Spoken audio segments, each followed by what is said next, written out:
Hey guys, my name is Anuradha. Welcome to our channel GK Guidance and Knowledge. Happy morning to all of you.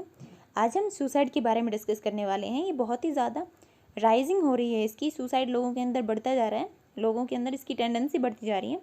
और हम जानते हैं और देख भी पाएंगे आगे कि हर 1 घंटे के अंदर 50 इंडियंस ऐसे हैं जो सुसाइड कमिट कर लेते हैं, जो कि बहुत ख़राब बात है। और हमें सुसाइड कभी भी कमिट नहीं करना चाहिए, और क्योंकि प्रॉब्लम्स उसी के सामने आती हैं जो प्रॉब्लम से लड़ सकें। तो आपको अपना बेस्ट देना है। जब कोई भी प्रॉब्लम आपके सामने आए तो आपको अपना बेस्ट देना है। चलिए शुरुआत करते हैं।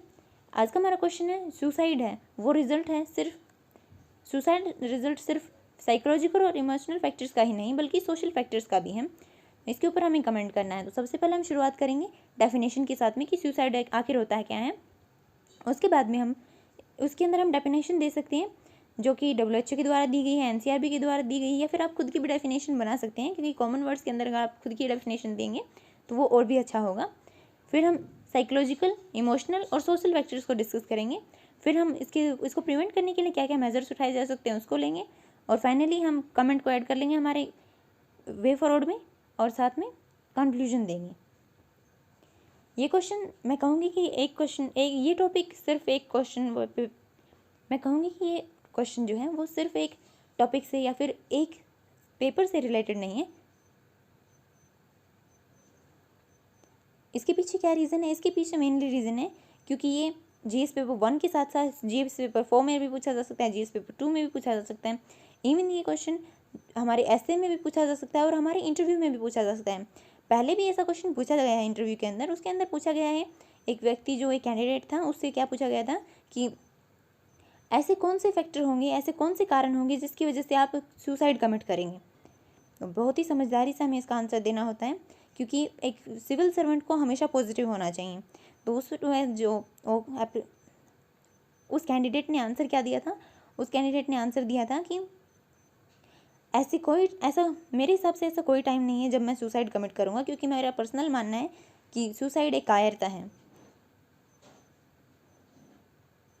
सुसाइड को डिफ़ाइन किया गया है, इसके अंदर डेथ होती है या फिर डेथ हो सकती है जो हमें मारते हैं, हमारी जो खुद की एक्टिविटीज़ हैं किसकी वजह से, इंजूरियस बिहेवियर की वजह से। सुसाइड इंडिया के अंदर एक मेजर कोज है डेथ्स का। NCRB के अकॉर्डिंग, NCRB जो हमारा नेशनल क्राइम रिकॉर्ड ब्यूरो है, वो काफ़ी सारे स्टैटिस्टिक्स प्रेजेंट करता है क्राइम रिलेटेड।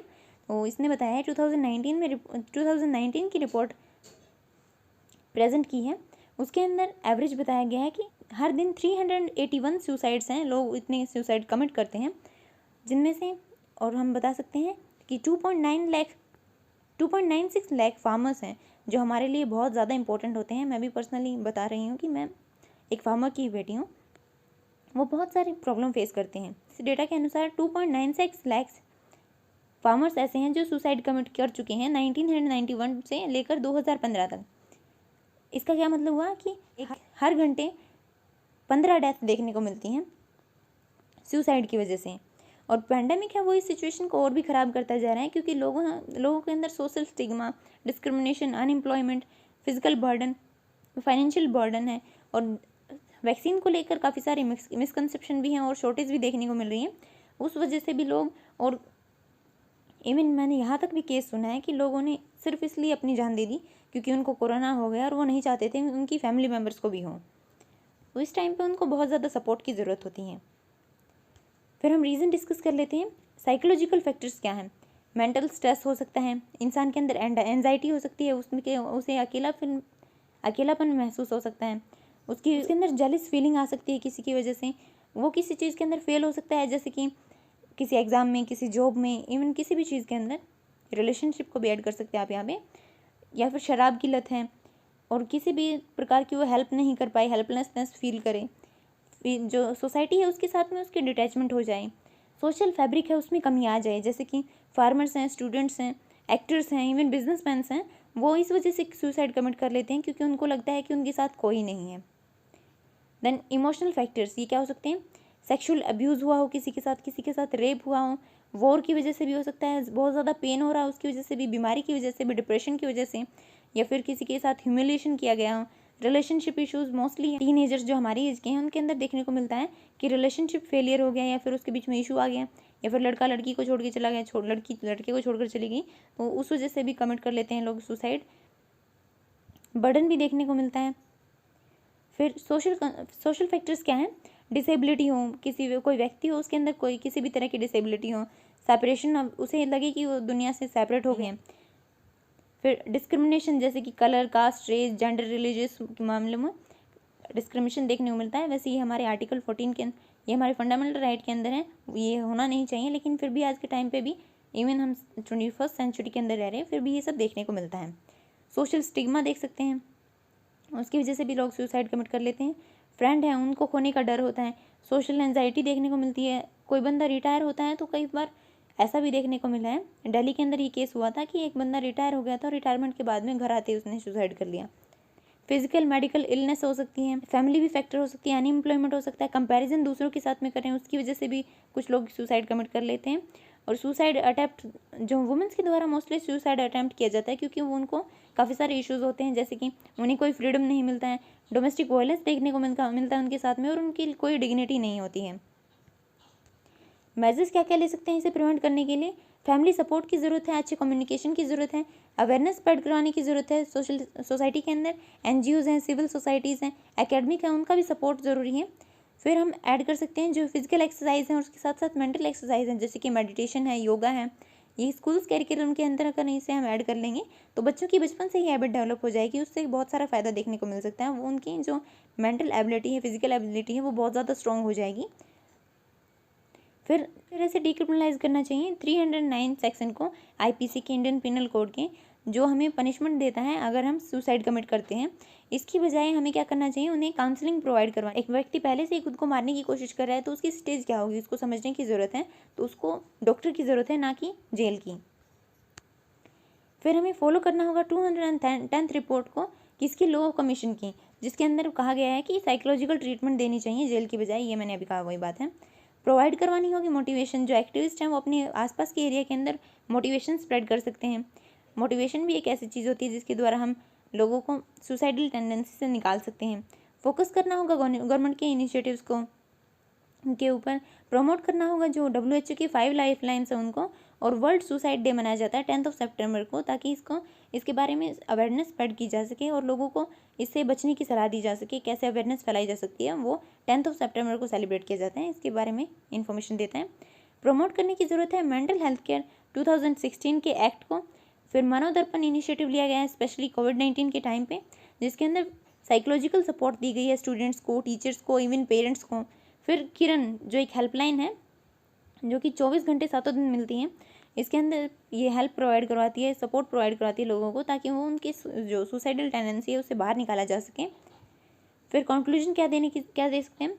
इन सब स्टेप्स के साथ साथ गवर्नमेंट को ज़रूरत है कि वो अपहोल्ड करे आर्टिकल 21 को और स्प्रेड करे अवेयरनेस, हारमोनी सोसाइटी के अंदर, क्योंकि सुसाइड सिर्फ एक व्यक्ति तक ही लिमिटेड नहीं होता है, उसकी वजह से उसकी फैमिली इफेक्ट होती है, फ्रेंड्स अफेक्ट होते हैं, सोसाइटी होती है, और लॉस भी हो जाता है हमें ह्यूमन कैपिटल का, और उसकी वजह से जो इम्पैक्ट है वो हमारी इकोनॉमी के ऊपर भी पड़ता है, तो उसे रोकने की काफ़ी ज़्यादा ज़रूरत है। फिर कुछ डाटाज हैं जो मैं आपको दिखाना चाहती हूँ। ये NCRB का डेटा है 2019 का, इसके अंदर कॉजेज़ बताए गए हैं और केसेस बताए गए हैं। सेल्फ पॉइजनिंग, खुद को जहर देकर मार दिया 2741 लोगों ने। फिर हैंगिंग, खुद को फांसी दे दी 2378 लोगों ने। फिर व्हीकल के नीचे आ गए कुछ लोग, उनमें से वो कितने हैं? 502। फिर ड्राउनिंग, ये 358 के द्वारा कमिट की गई। फिर सेल्फ इमोलेशन, ये 125 के द्वारा कमिट की गई। 46% ऐसे हैं जिन्होंने अपनी लाइफ दे दी बिल्डिंग के ऊपर से कूद कर, जो कि आप समझ सकते हैं बहुत ही डरावनी सिचुएशन होती है। इवन हमको चढ़कर देखने के लिए बोला जाए तब भी घबराहट होती है, तो वहाँ से वो बंदा कूदा है तो इसका मतलब समझ सकते हैं उसकी मेंटल स्टेट क्या होगी। फिर 27 पीपल ऐसे हैं जिन्होंने बहुत ज़्यादा मात्रा में स्लीपिंग पिल्स खा ली, नींद की गोलियाँ जिसे हम बोलते हैं, वो खा ली, उसकी वजह से उनकी डेथ हो गई। और 13 पीपल ऐसे हैं जो सुसाइड कर लिया इलेक्ट्रोक्यूशन से, और एक इंसान ने खुद को गोली मार ली। और यहाँ पे आप डेटा देख सकते हैं, इसके अंदर 6,465 सुसाइड केसेस हैं आंध्र प्रदेश के अंदर देखने को मिले 2019 के अंदर, और 5,319 सुसाइड्स हैं जो वो इस स्टेट के अंदर 2018 के अंदर कमिट हुई थी। फिर 21% राइज है सुसाइड्स का 2018 से 19 के बीच में, इतना बढ़ गया है। ये कुछ और डिटेल्स हैं, इनको आप अपने एग्ज़ाम में इंक्लूड कर सकते हैं। रिस्क फैक्टर हैं ये। अगर किसी की हिस्ट्री रही हो सब्सटेंस अब्यूज़ की तो वो सुसाइड कमिट कर सकता है। फिजिकल डिसेबिलिटी हो या फिर इलनेस हो उसकी वजह से भी, लूज़ कर दिया हो किसी फ्रेंड को या फैमिली मेम्बर को, या फिर एक्सपोजर हुआ हो किसी का बुलिंग की वजह से, क्योंकि ये काफ़ी सारे कॉलेजेस के अंदर अभी भी देखा जाता है कि लोग रैगिंग वगैरह करते हैं, और इवन बाहर भी जैसे कोई किसी को परेशान करता रहता है उसकी वजह से भी, और मेंटल कंडीशन है वो भी कई बार सुसाइड का कारण बन जाती हैं। या फिर डेथ हुई हो किसी फैमिली मेम्बर की या फिर क्लोज फ्रेंड की, फिर एक्सेस है हार्मफुल मीन्स के एक्सेस मिल जाए उसे, रिलेशनशिप प्रॉब्लम मेनली आप इसको समझ सकते हैं, इसको बार बार बताने की ज़रूरत नहीं है। पहले सुसाइड अटैम्प्ट कर चुका है तो उसकी वजह से भी दोबारा अटैम्प्ट किया जा सकता है। फिर प्रोएक्टिव फैक्टर्स क्या क्या हैं, इनको कैसे रोका जा सकता है। कनेक्शंस बढ़ाए जा सकते हैं एक दूसरे के साथ में, और नॉन पेरेंटल अडल्ट हैं उनके अंदर स्पेशली ज़रूरत है इस चीज़ की।